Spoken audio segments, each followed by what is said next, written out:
Welcome back. We are joined again by Colonel Douglas Macgregor, a decorated combat veteran, an author, and former advisor to the U.S. Secretary of Defense. Thank you for coming back on the program. I see now that Trump and Netanyahu has met in the White House. Trump appears to have expressed some concerns about the impacts on energy markets and the global economy of the Iran war, while Netanyahu appears to be pushing the idea that it's unlikely that a deal can be made with Iran. So what is necessary is more pressure through, well, economic pressure, but also military strikes. I was wondering, is there anything to be made of this meeting? Did it have any significance, or was this essentially the path we're still on? Well, what we're hearing in terms of comments are what we refer to in English as boilerplate comments. We're not hearing anything that is particularly informative. I would say that we could reach sort of two or three conclusions. The first, unfortunately, is that Trump has once again decided not to decide anything when it comes to Ukraine. He listened to Zelensky. Obviously, he was told by his handlers that he should. He did. And they seem to have had an amicable meeting during which Zelensky wants to license the production of Patriot missiles in Ukraine, which will never happen. But by the time they did that, Ukraine won't exist anymore, in my estimation. And Trump indulged all of that nonsense and sort of waved goodbye. He's not going to stop the Congress from wasting money and time on Ukraine. So he's just not going to decide anything. It's disappointing, but I think this is something the Russians have become accustomed to. When you turn to Netanyahu showed up and I think privately said what he's always said. Now, today in the Wall Street Journal, there was an article about a 2-week plan that has been developed by Admiral Cooper that would result in another massive missile and bombing campaign that would theoretically have different results. And we continue to hear rumors about the use of ground forces, particularly against Karg Island and potentially Chabahar on the south coast of Iran. So I think whatever disagreements they may have had, I don't think there's any change in the larger direction strategically. And I have this sinking feeling that we are going to be attacking very shortly in a big way. Well, some of these attacks, though, it appears that the escalation control is not quite there. You've seen the attacks on Iraq. I mean, this can have a lot of unforeseen consequences. The involvement of Yemen now in the war as well is deeply problematic. But, especially the folks, well, there's a lot of countries involved here. But which is it that concerns you the most now? I thought that the Iraq one, I think, is underestimated how bad this can go. But again, I'm not the expert here. Well, I think we can conclude that a couple of things are underway, one of which is this is a regional war now. This is no longer limited to Israel and Iran and the United States. It has spilled over into, as you point out, Iraq. The Popular Mobilization Forces there, the PMF, are very loyal to the Iranians that stood by them through the Civil War and virtually from the beginning of our intervention and occupation. They have their eyes on Kuwait, frankly. I think Kuwait will cease to exist when this war ends. It'll become part of Iraq. I also think that this war is spreading even to places that we're not paying attention to. There was a refinery in Egypt that was badly damaged by an unmanned system. We're not quite sure where it came from. That could have come from Iraq or any number of places. Could have come from the Houthis. Al-Ansara is now in control of the access to the Red Sea. Iran controls access to the Persian Gulf. This basically is a clear and unambiguous message that the United States Navy no longer controls either of those, and for that matter, is no longer the dominant force that it claimed to be. I think the second piece, and this is the most important part, and this is what I think troubles Trump more than anything else. The loss of control over the flow of oil, the destruction of the global energy complex, those things are important. But to Donald Trump personally and to his inner circle, what's at stake right now is the survival of American military, political, and economic hegemony. That's what it's all about. You'll recall all these silly remarks about the rules-based liberal international order. Well, that thing was concocted in the aftermath of Bretton Woods and the International Monetary Fund, World Bank, the instrumentalities that were supposed to be helpful and good for people in the world, and people bought that for a while, and they finally realized, as Charles de Gaulle predicted, that everything that was being developed was really a Trojan horse for American hegemonic power. Well, that's true. And what has happened over the last 30 years, as the Russians have noted and others, is that this hegemonic power expanded. And it's reached a point of intolerability. In other words, people just won't tolerate it anymore. And the acid test for this military hegemony has been Iran. And the United States Armed Forces thus far have lost. And so for all intents and purposes, the world has concluded that the world they lived in of American military, political, and economic hegemony is over. So what is Trump really doing? Trump at this point is really fighting a rearguard action. He's trying to save whatever he can of this hegemony.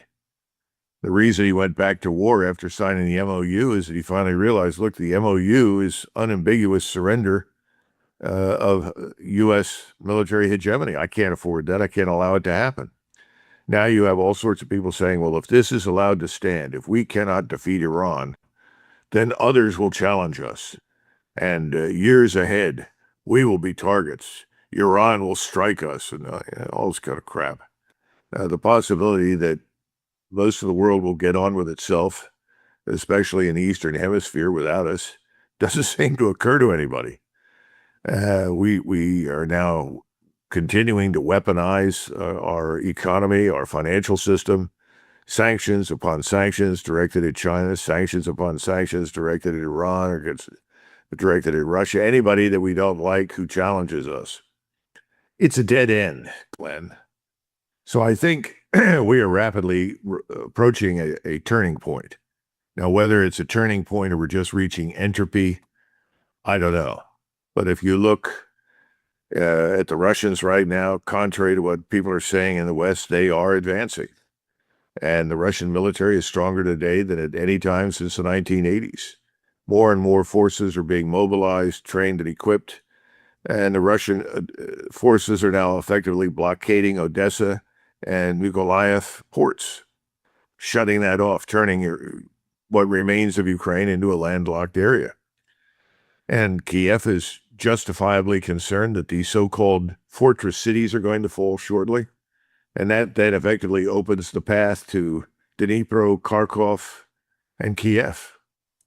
So Zelensky is worried. His government is decomposing, firing people left and right, people resigning, leaving. And at the same time, we've actually privately said to the Russians we'd like to talk, and apparently Minister Lavrov has said no thanks because he sees no evidence that we're really interested in bringing an end to the war. Then you turn to Israel. Israel is very happy that we abandoned the June Memorandum of Understanding. They simply want to keep the war going as long as possible because theirs is a war to the finish. They're in an existential war in their judgment, and they're correct right now. They've turned it into an existential war for Israel. Either they can exterminate and annihilate their enemies all over the region or not. They have complete control of us for the moment, and so they're confident that that can still be achieved. I'm not so sure it can, but that's what they think. And as long as we are obedient and do what they tell us to do, I guess you could say they're going to continue. So we're in for another massive air and missile strike scenario, another offensive. And the White House remains what I would call an Israeli or Jewish lobby policymaking center. And so that's why I say Trump listened, and I think Trump is going to obey. At the same time, we're still in a fight with the Chinese. Now, the potential for war there has receded. Everyone, months ago announced that we didn't have enough missiles and enough capability to attack China, and if we did, we'd lose it. For some reason, nobody bothered to say the same was true for Iran. This is a catastrophic outcome for Trump. And the other thing that Trump, I don't think, is aware, maybe he is, but we're now beginning to see the emergence of a new axis. We talk about these axes all the time. Well, there's only one axis in the West and the Middle East. That's the Israeli-American axis. But when you look east, you have a growing axis that I would say consists of Russia, China, Iran, and I would add Turkey. Because even though the Turks have not yet engaged, they are on the very edge of doing so. And the population there is overwhelmingly in support of striking back against this Israeli-American axis in the Middle East. I think Erdogan has waited as long as he possibly can and will continue to wait, but he wants to be in on the end. It's sort of like the Battle of Waterloo, which was largely a German affair with a few British troops, contrary to popular belief. Prussians, Hanoverians, Germans from everywhere.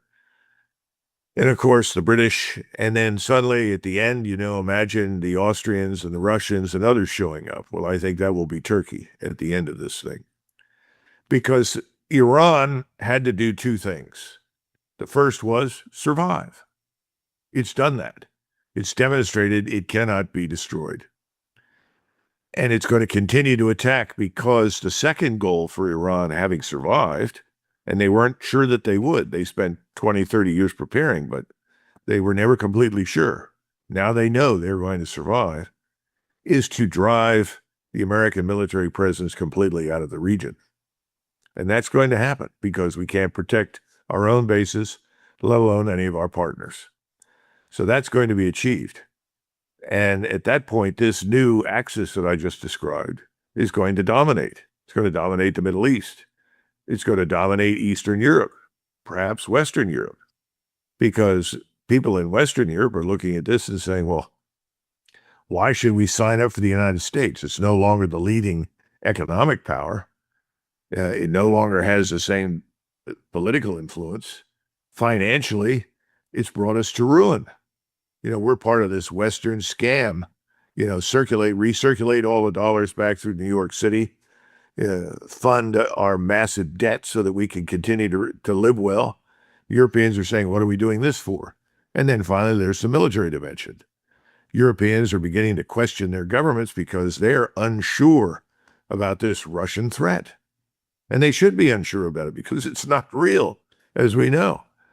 But I guess the possibility that you could end up in a nuclear confrontation with China, Pakistan, and Russia, let alone a confrontation that would also include Turkey and Iran, these things don't seem to really enter into discussion in the White House. And I think that's because right now, everything that is being done in the White House, everything that's being done on the Hill, is seen through the lens of the Israel lobby and the fight for Jewish supremacy in the Middle East, as well as in the United States and the West. Yeah, no, definitely that's the impression you got from the meeting as well with Trump and Netanyahu, because everything kind of was framed a bit around how it benefits Israel. For one, Netanyahu apparently showed a map to Trump, complaining that Turkey controls 50 times more territory in Syria than Israel, and essentially this is not fair. They want their larger spoils of war.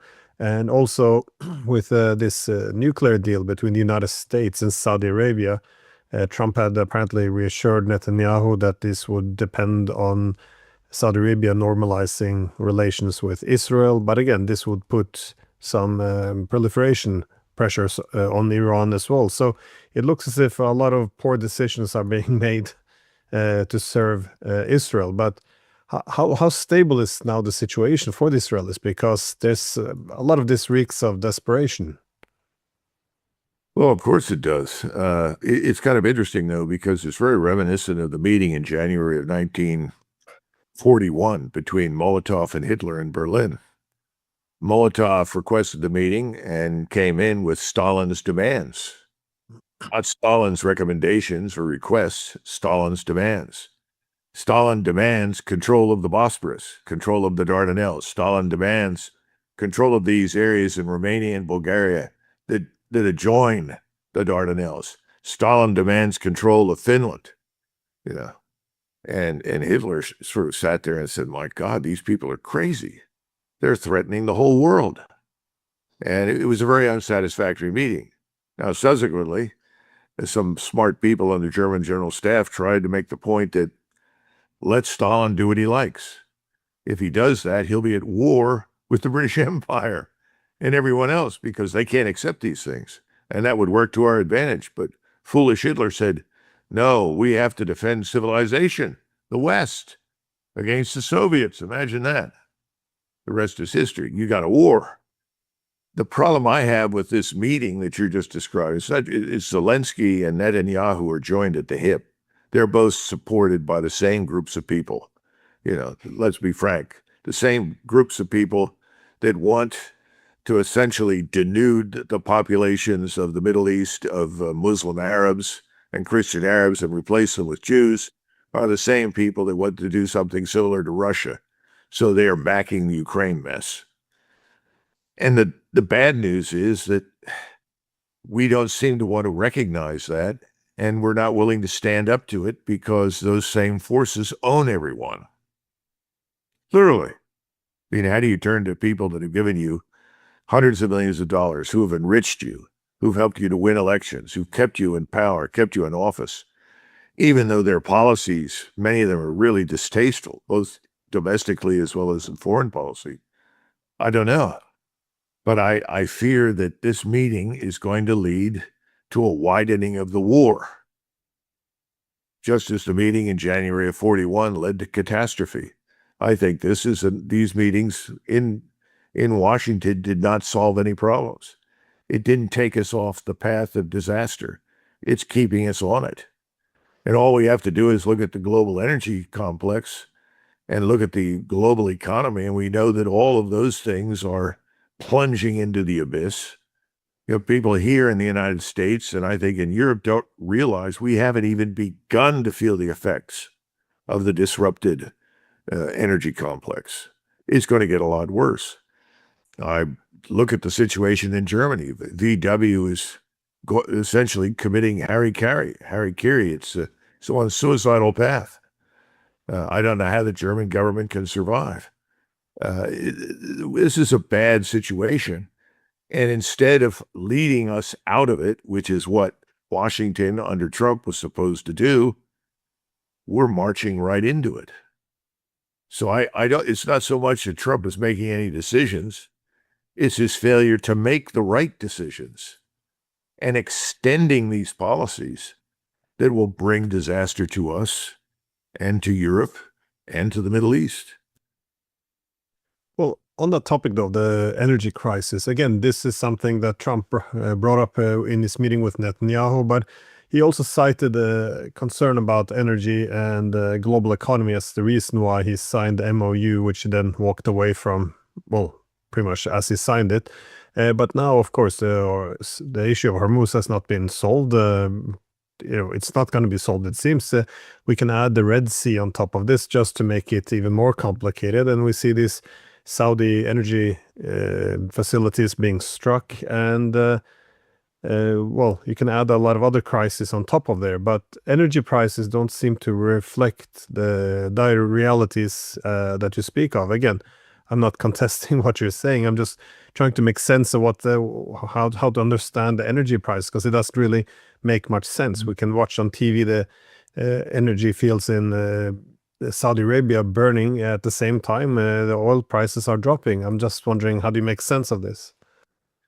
Well, there's a yawning gap between reality and fantasy in Wall Street. Wall Street is accustomed to manipulation. Remember, everything is financialized for Wall Street. You don't have people in Wall Street who've ever been to drilling rigs. You don't have people in Wall Street who have visited any refineries. If you ask one of them, how many refineries do we have today? How many refineries did we have 30 years ago? They have no idea. They don't see a problem. And the White House, thanks to the leadership of Trump and his inner circle of advisors, has been very effective at manipulating oil prices. But we know, for instance, that the cost of oil coming off a ship right now is about $140 a barrel. But that's not the paper price. This is all going to change. In other words, what you have right now, what's the right word? We talk about latency in communications in the military. That, as a result of the structure of your communications, orders or information or intelligence take time to arrive at a location. It's not instantaneous. Well, that's what you're dealing with right now in the oil market. So if you listen to Jeff Curry or somebody like Pilkington and others who have years of experience in the oil industry, they're all saying the same thing. Yeah, you're right. The reality hasn't caught up yet, but it will. And when it catches up this time around, it's going to be awful. Weeks ago we said, well, if President Trump steps out of this or puts an end to it, there's a chance we could get out of this with minimal damage. 2 or 3 years, we could return to normalcy. But where we're headed right now, it'll be a decade or more. And everything is going to change. I mean, when you listen to the Iranians and others in the Middle East who are fundamentally opposed to us in Israel, they all say the same thing. Sykes-Picot is over. In other words, the structures of the past that were formulated at the end of the First World War are going away. We're going to live in a new Middle East, and it's not going to be one dominated. It's not going to be the Greater Israel Project. It's not going to be the United States. It's going to be indigenous. And the two great powers that are going to shape these things and decide these things are not the United States and Israel. They're primarily Iranians and Turks because they live there, but also Chinese and Russians, the Chinese especially, because they're the only country in the world that can help rebuild anything. We're broke. We're on the edge of a total financial meltdown. It's like a lot of things. You and I stand at the railroad crossing, and we look out and we say, see, look over there. The train is coming. The locomotive is coming. And everybody says, oh, yeah, you've been saying that for the last 6 hours. It hasn't gotten here yet. Yeah, but we can see it now. It's visible. It's coming. Yeah, right. Fine. Yeah, wake me when it arrives. Well, it's going to arrive, Glenn. So, you can replay this at some point in the future. And the people that all said, oh, I'm crazy, Curry's crazy, all these other experts are crazy, all these other military analysts are crazy, replay it. And everybody will reel in shock. Well, why didn't we do something? That will be the question. Well, the man who has to do something is named Donald Trump. And it's not a question of what he's doing. It's a question of what he's failing to do. He's just decided not to decide. And that's why you get this vacillation every other day. I'm going to destroy them. I'll hit every bridge. Okay. What difference does that make? What are you going to do? Destroy every hospital? What's your plan? What targets are going to be so important? Are you going to, we're going to seize Cargo Island. Oh, that'll be good. Great. Yeah. What are all those soldiers on Cargo Island going to do as they sit under constant bombardment from the Iranians? It'll be an exercise in suicide and certain death. Okay, well, then we'll destroy Cargo Island. Okay, now what? There's no sense of this whole thing makes no sense. And the intelligent thing to do is to stop it. There's not going to be a public surrender by us or by Iran.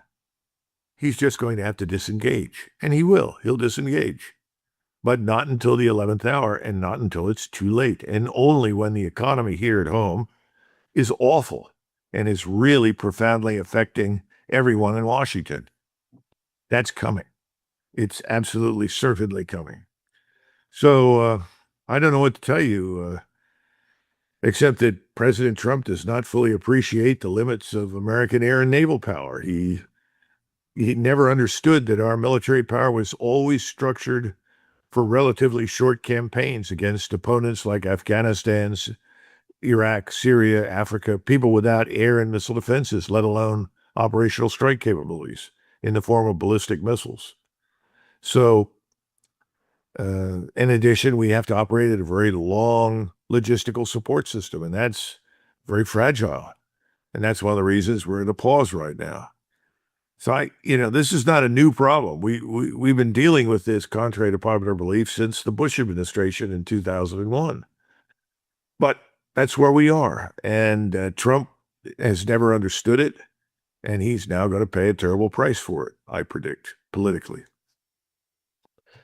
On your analogy, though, of the approaching train, there's another predictable disaster which nobody appears to want to acknowledge, which is the pending Russian victory. That is, I see, despite all evidence, our political media establishment still holds on to the narrative that the tide is turning in Ukraine and NATO's favor. But we now see, key territory collapsing. We see this speech by Putin, in which he has seems very confident. We hear from Moscow that they're quite angry and ready to take the gloves off. They have no trust more in diplomacy, which means that they will go for a very brutal victory instead. And I guess in this context, we now see General Surovikin, also known as General Armageddon, being reintroduced. I was wondering, what do you read into this? Well, the last few days, we've had a speech by Putin to a very large audience inside the Kremlin, and another presentation with veterans, primarily naval officers, as I understand it, based on the uniforms. They were both important because President Putin signaled, that things are about to change. He pointed out that to this point, we have moved very methodically, deliberately, for various reasons. Obviously, this is probably the man in the history of Russia that has been most concerned about Russian lives of anyone I can think of over the last 1,000 years, which is a credit to him. But he pointed out that he said, I have had to be very cautious because of the economy. I wanted to preserve the structure of the economy, the standards of living, our prosperity. And we had to accept the fact that the buildup to the point where we are now with the kinds of forces that we have and capabilities would take time. He said, we've accomplished all those goals. We're doing very well. Frankly, all these sanctions that people in Washington love because they feel noble and moral for doing it are irrelevant and have had little to no impact on anybody. People have all learned how to circumvent these sanctions and get on with life, especially Russia. And he said, I've talked to veterans and they said, we need to be more bold. In other words, let's get on with this. Let's crush this enemy and be done with it. Then the next day he spoke, or I guess it may have been later on that day, he spoke with these veterans and he went further and he said, perhaps not this week or tomorrow, but sometime soon, these lands in Western Ukraine will probably end up being Polish, Hungarian, Romanian, again, Slovakian. A lot of people became very upset over that, and you had the Poles say, oh no, we want nothing to do with that. But in truth, he's going once again back to something that we in the United States ignore at our peril, and that is history and culture and language and people, identity. And I remember during the Kosovo Air Campaign, there was a question that came up about why both Serbs and Croats were so opposed to the rebuilding of a mosque in Banja Luka. And so I asked one of the German general staff officers, who incidentally is now a major general, he may be retired by now, very able man, and I said, help me out.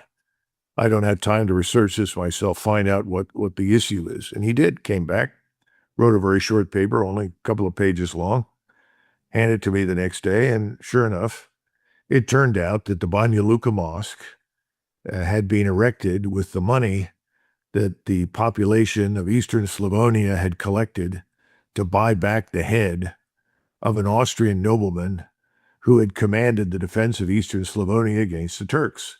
This was in the early 1600s. And the sad part was that this particular man had been commanding that area for years. Everybody in Eastern Slavonia loved the man because he protected them from the Ottomans. And he unfortunately was killed in battle. And the Turks cut his head off and took it back, which they like to do, and sent it to the Sultan. And then said, if you want to bury this man, with his full body, you're going to have to buy the head. So they collected several, pounds of gold and bought it. That gold paid for the creation of the mosque in Banja Luka. And the answer I got back from the people above me, the Americans at the Supreme Headquarters of Light Powers Europe, says, well, this is ridiculous. That happened 300 or 400 years ago. Who cares about that? Doesn't mean anything. I said in the Balkans, that was yesterday. We don't understand Europeans. And so when President Putin made his comments, he was telling the truth. Most of what we call Ukraine was part of Polish-Lithuania. In fact, before this, we were talking about Minsk. I have not been to Minsk, but there used to be a giant column that stood in Minsk, and it said in 3 languages, "Here begins Lithuania." Well, not anymore. But I'll guarantee if you go to Lithuania, the Lithuanians are well aware of that. And Polish-Lithuania dominated Ukraine, is what we call Ukraine. And when he says that Ukraine was not a nation state, he's not wrong. It was more of a region. And it was usually fragmented or split between the East Bank, West Bank, or what they used to call right bank, left bank Cossacks. It's a very complex part of the world. But his point is, the people that are living on the terrain now today in many of these areas are not Ukrainians. And I know especially the Hungarians that are living there would very much like to rejoin Hungary and get out from underneath the Ukrainians. I'm sure some Poles feel the same way. I'm not advocating the systematic dismantlement of Ukraine, though I think at some point it's probably going to happen because it's happened before. And what we don't understand in the United States is this is how you create peace. This is how you create solutions. You make these decisions. We made a series of bad decisions at the end of World War II. We left too much of it to Stalin, and he created a monster. And by the way, Putin effectively said that. He created this construct called Ukraine. Why? Because it's false. It's not real. It's not historically accurate. And a friend of mine was just telling me, who came back recently from Europe, that I guess there was a demonstration put on somewhere by Ukrainians. They ran into one of the towns, I think it may be Konstantinovka. I don't speak the language, so I may have pronounced that wrong. And they put up some Ukrainian flags and took pictures. So they could send this to the media and say, well, the town really isn't in Russian hands. So the Russians showed up. They all stopped and surrendered. And the Russians said, what are you doing? He said, well, we were told to come over and do this. So we did it. He said, well, what do you want to do? He said, well, what we really want to do is surrender. And so they surrendered to the Russians, and they pointed out the Russians treated them very well. And they all said, look, we're all sick of this war. This needs to end. We need to stop killing each other. I think that sentiment is very strong, but it doesn't reach the White House. It doesn't reach Paris. It doesn't reach Berlin. It doesn't reach London. It needs to, but it doesn't. And the media are complicit with the governments. And the governments are in the hands of these globalists. And these are the same people driving the wars in both locations. And by the way, they're also behind what is effectively economic warfare against China. So I don't have an easy answer, but I think it's all going to collapse because we're broke. Yeah, I always thought that a peace would have to be, well, because the Europeans have essentially, the boycotting diplomacy. So I always thought that a peace in Ukraine would have to be established between Moscow and the US, but it's just there's nothing. There's no losses for the NATO countries, though, so there's not that much motivation for ending this. I mean, if the Ukrainians kill one Russian, the Russian kill 5 Ukrainians, there's a 0 loss for NATO. So it's not that pressure to put an end to this. I'm just thinking but at the same time, there's no willingness in Kiev under Zelensky either to find some kind of a deal. I know that once the Russians went in,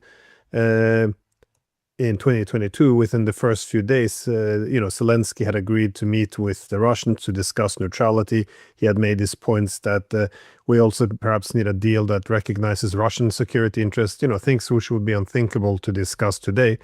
But today, I don't think it's possible for Zelensky to discuss these things. But it only leaves military victory left on the table, it seems, which is very depressing.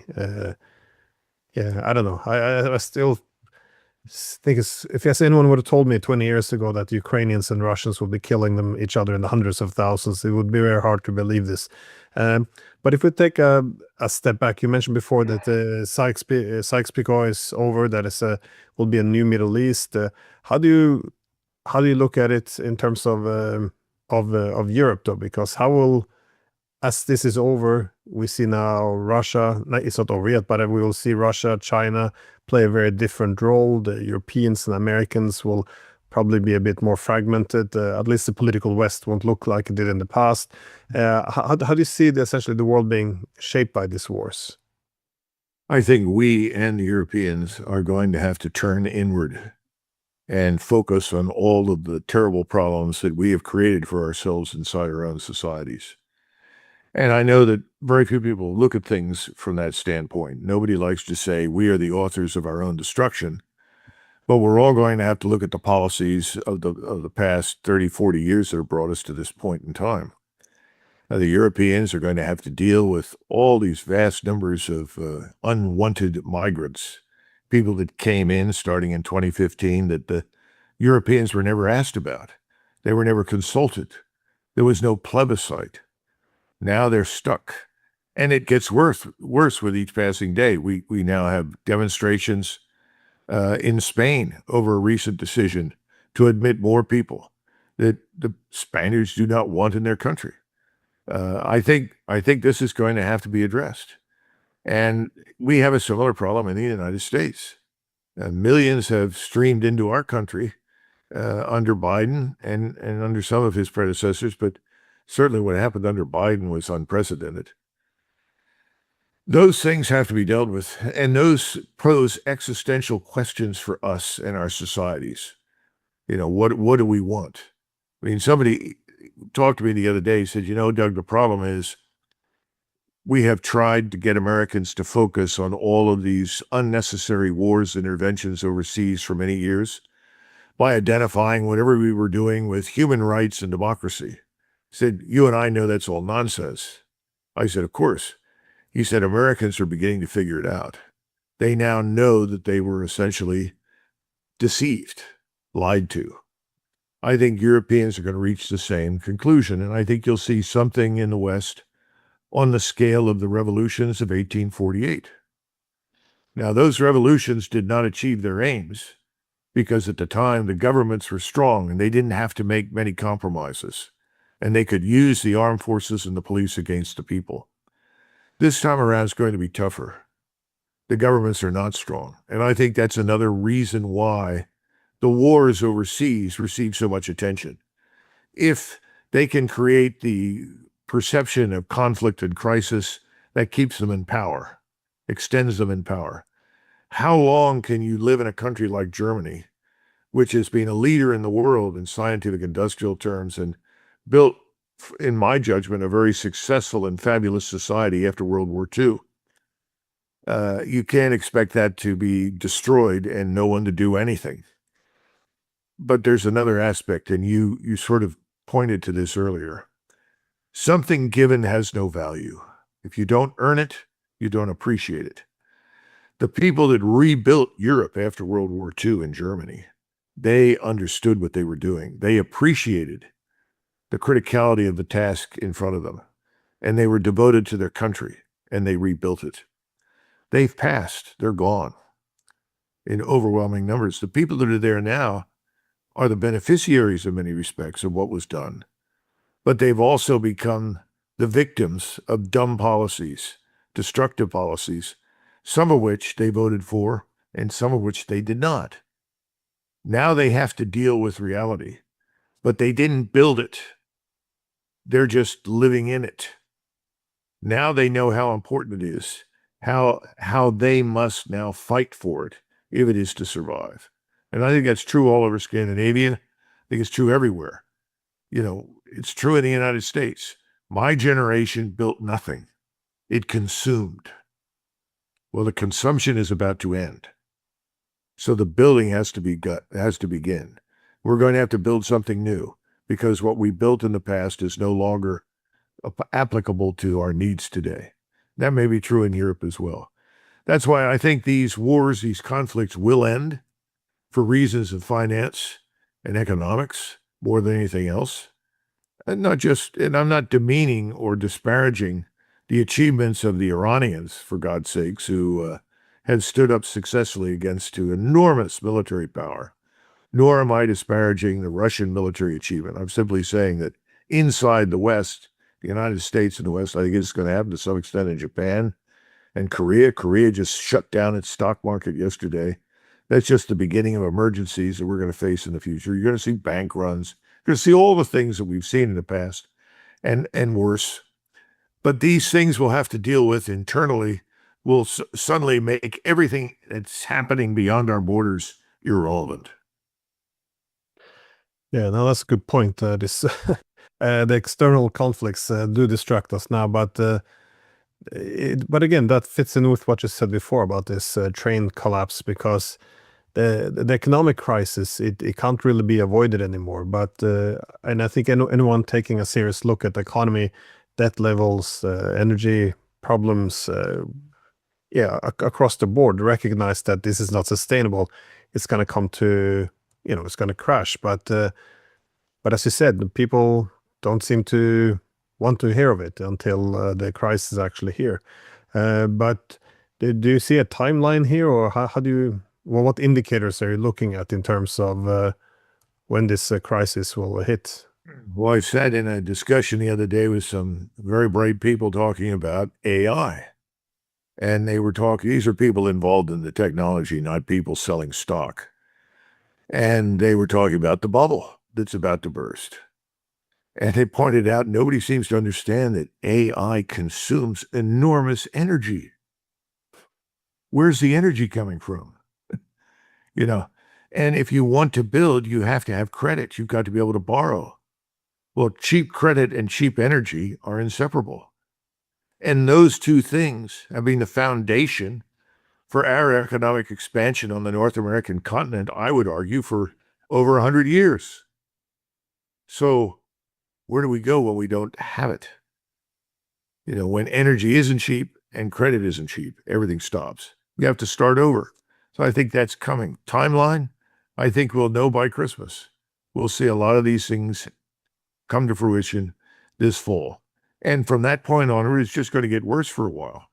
And people are going to vote in new prime ministers, new presidents, new governments. And they're not going to get anywhere because they don't know what they're doing. And suddenly there's going to be a demand for competence. Now, I don't know how you vote in Norway, what people look for. But in the United States, it's a popularity contest. Why'd you vote for Bill Clinton? Oh, I think he's a really nice guy. He understands. Well, why'd you vote for Donald Trump? Well, he says stuff I agree with. He just says it out loud. Why'd you vote for Obama? Well, he seemed like a nice guy, easygoing, somebody I could talk to. I mean, I could go on and on, all right? I sat with people that met with Hitler, and I said, what was it about the man? And everybody said the same thing. Oh, that was a man you could talk to. Okay, great. But at some point, competence is critical. You've got to have people that know what the hell they're doing. And you've got to have people that are going to enforce the law. Because one of the things that's relaxed across the Western world is law. We let people get away with all sorts of things that our ancestors 100 years ago would have hanged them for. So we got a long way to go. It's going to take us years to recover. But by this fall, it's going to be pretty obvious where we are. And there's no easy fix. You're not going to manipulate your way out of it. Look, the strategic petroleum reserves, they're drying up. There are people very upset with Trump. They're afraid that they're going to be dried up to the point where we can no longer use them. especially these underground salt mines. I don't know. I'm not in there. I don't have access to that information. But I hear these things all the time. We start talking about microcircuitry and the requirements for the microchips that we desperately need, not just for the military, to run our entire economy. Then you look at the power grids that we've neglected for years. We could go on and on. All of these things are suddenly going to become very, very important. And as I said, then nobody will care what happens overseas. People that talk about that will be shunned. And a lot of the people that have brought us to this point, who are responsible for the financial disaster, responsible for these pointless wars that have drained our treasuries, they're going to be held accountable. I was going to say, let's hope so. I think a key problem in Europe is how passive people are. That is, especially in places like Germany, where the collapse have already begun, and you simply have Merz going on TV saying, "Oh, well, this is the new normal," and there seems to be some acceptance of it. Well, the opposition is clearly taking over, but nonetheless, it's. I'm a bit surprised people haven't taken to the streets, to be honest. Anyways, thank you so much for your time and your insights, and yeah, let's hope for better days.